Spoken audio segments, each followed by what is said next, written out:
Magandang araw po mga kabarangay. Welcome to our weekly Kapitan's Report. So, kamusta po tayo mga kabarangay? Wala nga pala tayong Caps Report last week, no? Dahil sa ating barangay assembly, no? Pero andito na naman kami, no? Nagbabalik para sa ating weekly report. So, kamusta po tayo? Sana lahat po tayo ay maayos ang kalagayan, no? Of course, binisita na naman ang ating bansa na isang bagyo, no? At dito sa Metro Manila, no, nakaranas din tayo ng kasungitan ng panahon, no? But syempre, no, kami nakikidalamhati rin, no, sa ating mga kababayan sa Visayas, lalo na, no, dahil sa pananalanta ng bagyo na pumasyal sa ating bansa, no? Talaga napakahirap nga naman, no? Kakatapos lang nung lindol, no? Then ito bagyo na naman. So sa ating mga kababayan, no, nawa ay makarecover naman tayo kaagad, no? Magtulong-tulong lamang po tayo, no, dito sa ating pinagdaraanan na pagsubok. So sa ating barangay, ano bang mga naging highlights natin, no, this past week?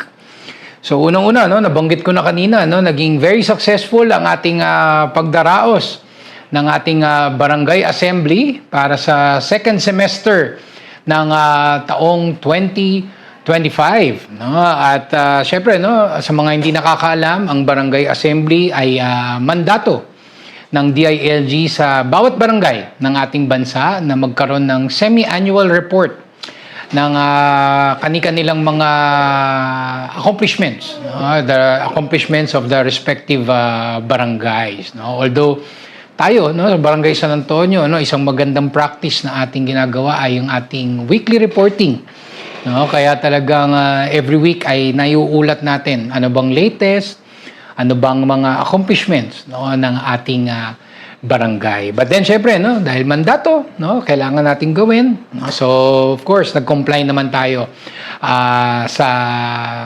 kautusan, no, ng DILG. So syempre, no, bukod diyan ay naibahagi rin natin, no, ang current na estado ng Barangay San Antonio mula sa pananalapi, iba't ibang mga programa, mga accomplishments, at syempre yung mga plano pa, no, yung mga gagawin pa in the future na mga activities ng ating barangay. Syempre, ang ating barangay council ay naghanda din ng audiovisual presentation, no, na ng kani-kanilang mga accomplishments ng bawat komite, no? Dahil actually tinrim down na yun, no? Talagang hinighlight na lang yung mga unique programs natin. Dahil kung iisa-isahin pa natin yun, aabutin ng 3 oras siguro ang ating barangay assembly. But then again, congratulations sa council, no?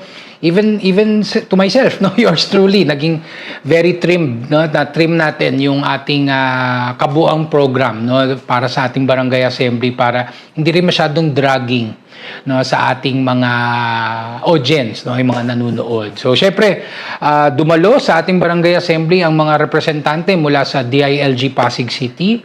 Of course, andun din ang representatives ng City Government of Pasig, no? Of course, mga residente natin, mga representatives ng CSOs, no? Yung mga collaborators natin sa ating barangay, and of course, mga miyembro ng business community, no? So, syempre, andun din ang ating mga, ilan sa ating mga empleyado, no? Ang BSA workforce, na especially mga tumulong sa ating legwork, no, sa paghahanda ng programa para sa araw po na iyon. So sa mga hindi nakadalo sa ating barangay assembly, no, mapapanood nyo po, ano, ang playback. Ika nga may replay nung ating naging barangay assembly, yung ating naging semi-annual report, at mapapanood nyo po ang playback sa ating official social media channels. So again, ang aking mainit na pagbati ng congratulations sa ating barangay council, no, for a job well done, sa ating SK council, and of course sa buong workforce ng Barangay San Antonio, no. Sabi nga namin, no,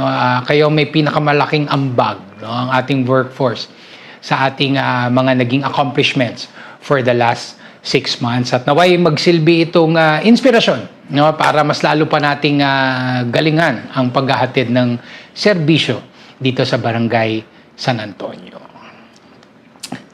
And itong nakaraang linggo, naging bida rin ang mga kabataang San Antonio, no, sa iba't ibang mga activities at mga kaganapan dito sa ating barangay. No. Siyempre, nagdaan ng Halloween.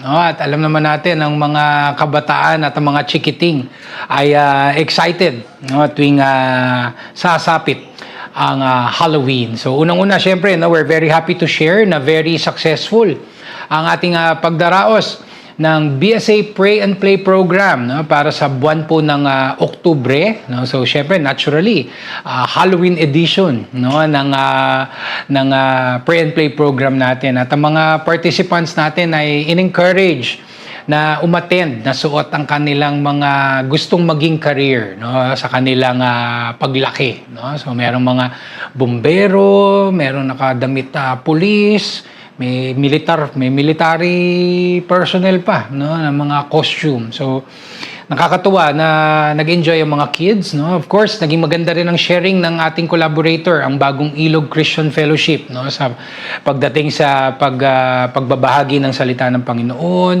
no, yung mga values formation, no. Talagang nakikita natin yung true purpose nitong Pray and Play program natin para sa mga kabataang San Antonio. So again, maraming salamat sa mga kids na umattend.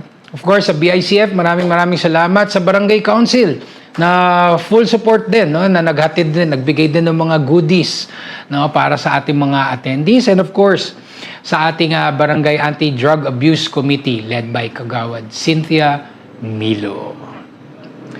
And naging very successful din ang ating pagdaraos ng United Nations Day and Halloween sa ating Child Development Center. So hindi rin nagpahuli, no, ang mga mag-aaral natin sa Child Development Center, no, na umattend, no, suot ang iba't ibang mga national costumes, no, ng iba't ibang bansa, no, upang maipagdiwang ang United Nations Day, at gayon din, no, yung mga nag-Halloween costume naman, no, ng mga bata, no. Syempre yung mga scary costumes, no, hindi mawawala yan, no.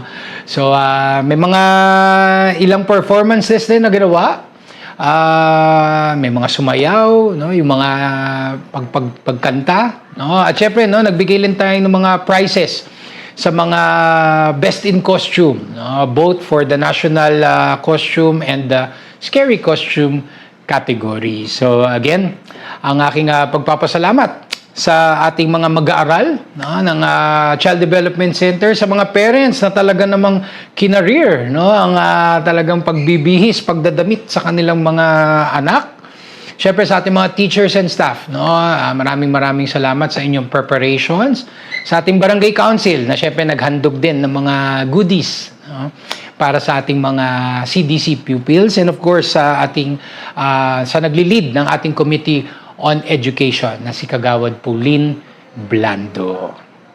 And speaking of Halloween, no, yung pinaka naging culminating activity natin sa pagdaraos natin o pagdiriwang ng Halloween sa Barangay San Antonio ay ang ating naging Halloween trick-or-treat party, no, in collaboration with the Sangguniang Kabataan ng Barangay San Antonio. So talagang nagsanib puwersa na ang Barangay Council ng San Antonio at gayon din ang ating BSA SK upang makapaghatid ng isang simpleng celebration, no, sa ating mga bata. Sabi nga ng mga parents sa atin, basta't mayroong mga pa-candy, may mga pagudis sa mga kids, no, happy na sila niyan. So again, no, nagtulong-tulong tayo ng SK upang meron tayong ma-organize na Halloween trick-or-treat party. At talaga nga naman ang lulupit ng mga costume, lalong-lalo na yung mga DIY costumes, no. Talagang yung nanalo si Sadako, no, na talagang meron pa siyang TV na dala, no, na kung saan siya lalabas, no. So yung kanilang nung nag-photo op kami, talagang ang galing, no, talagang masasabihin niyo napaka-creative and competitive ng mga parents natin dito sa Barangay San Antonio. So syempre nagkaroon din tayo ng ilang mga palaro, no, mga games para sa mga bata, and of course, no, naghanda rin tayo ng mga loot bags, no, may mga goodies and treats para sa ating mga attendees. So again, ang aking pagpapasalamat sa ating buong Barangay Council na full support sa ating Halloween celebration, and of course sa ating BSA Sangguniang Kabataan, no, for facilitating, no, yung for organizing itong ating isinagawang Halloween celebration sa Barangay San Antonio. At syempre sa Barangay San Antonio, patuloy din po ang ating pagpapatibay at pagpapalawig ng ating community relations. So we're very happy, no, na ang ating mga stakeholders, mga CSOs dito sa ating barangay ay very active, no, and very willing na makipag-collaborate, no, sa Barangay San Antonio, no. At unang-una diyan syempre ang ating representatives from the academe, no, ang UANP or University of Asia and the Pacific, no. Maraming salamat sa ating mga recent collaborations, no.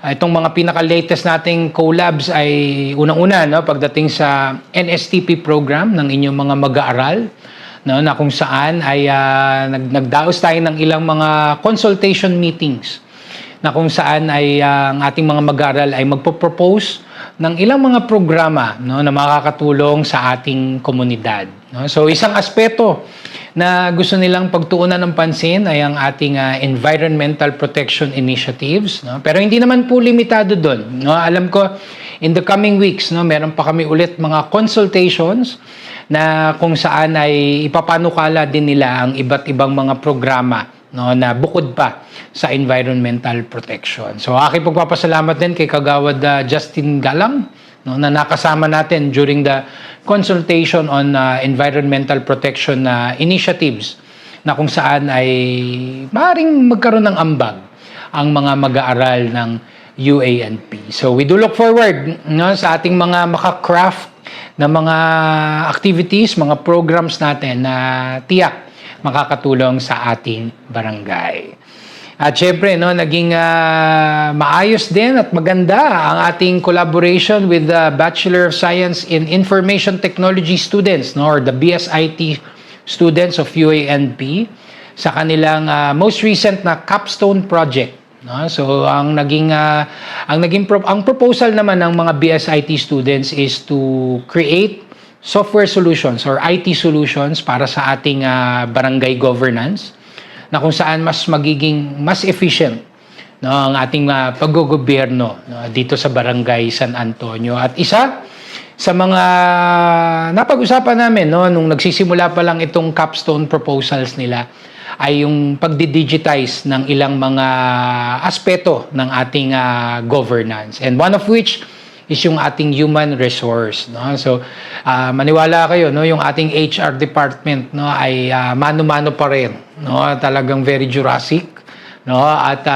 naging magandang opportunity, no, ang hatid ng BSIT students ng UANP dahil yung dream namin, no, na ma-digitize ang aming HR files ay naisakatuparan na, no. So nagkaroon na rin ng formal turnover ceremony, no, na kung saan ay dinemo, no, ang ng mga mag-aaral ang kanilang ginawang software solution or IT solution.